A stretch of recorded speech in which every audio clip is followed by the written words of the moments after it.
Hey there, this is Beth Parrish with Inspired Riding.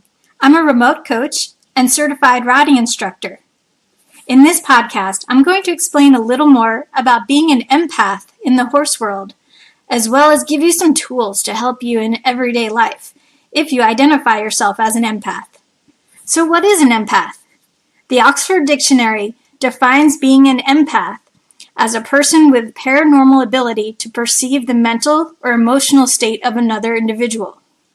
For me, I describe being an empath as someone who can feel things even without realizing it, which can be used to keep you safe, as well as cause distress if you're not aware.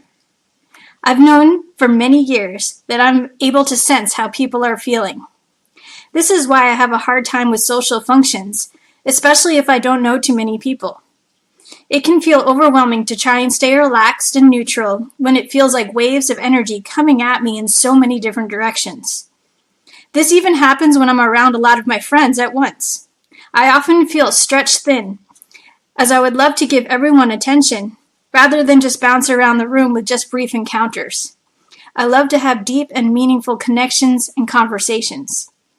Can you relate to this? Here's another example. I was training 6 Andalusian stallions for an owner who insisted he was going to prepare a paddock where they could each run around and feel more horse-like.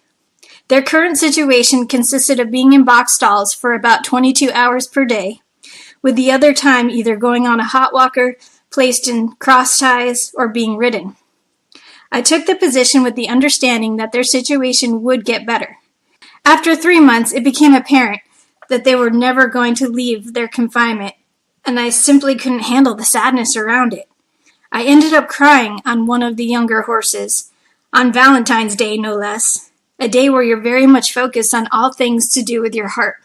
When I finally resigned, that evening before falling asleep, I decided to imagine I was in each of their stalls, giving them love and telling them how sorry I was that I couldn't help them any longer.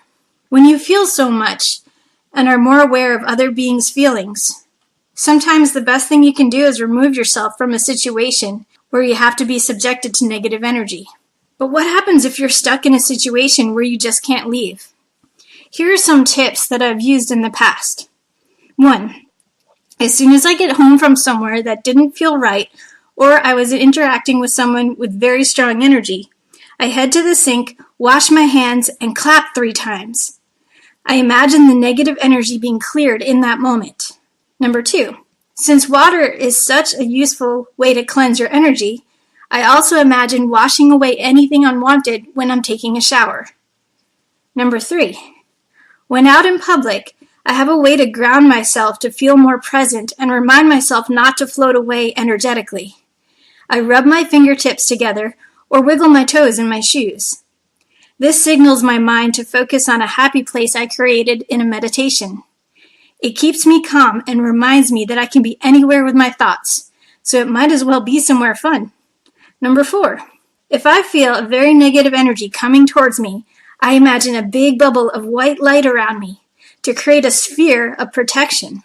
It's quite useful, and it keeps me feeling like my energy is getting bigger. And it's amazing how some people then will either step away or can't even come close to me any longer. 5. Finally, the last thing I do is called the happy brick technique. It's especially wonderful if you have one person that's just really giving you a hard time. Imagine you're creating an energetic brick in front of you, and you place within this brick some of your most amazing and fun memories you can think of. Then, when that person isn't looking, energetically throw that happy brick at the back of their head. That's where their primal part of their brain lies, and you'll be surprised by the next time they come near you. They'll be unusually more pleasant. If not, at least you can enjoy the fact that you were able to throw something at them. Silly, I know, but it could prove useful. Now, I'd love for you to consider why empaths are generally drawn to horses. It's pretty much the law of attraction. Horses are the ultimate empaths. They can feel and sense things that most humans are oblivious to. If you're listening to this, I'm sure this isn't news to you. By being aware that they are empaths as well, it's important to help them as much as possible by being willing to hold space for them, meaning allow them to feel what they are feeling without trying to change them right away.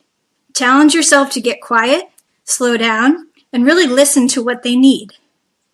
With that said, I want you to know about a unique offer I'm about to launch in this new year. It's called Secrets from the Saddle, a telepathic trainer for you and your horse.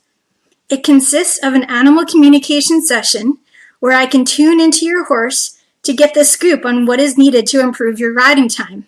Then I will also do a video analysis of your time together and offer exercises and insights from my 32 years of experience. I'm committed to finding out-of-the-box solutions for equestrians. I can't wait to assist you and your horse. Please keep an eye out on my website, inspiredriding.com, or find me on Facebook, facebook.com/inspiredriding. And may the horse be with you, always.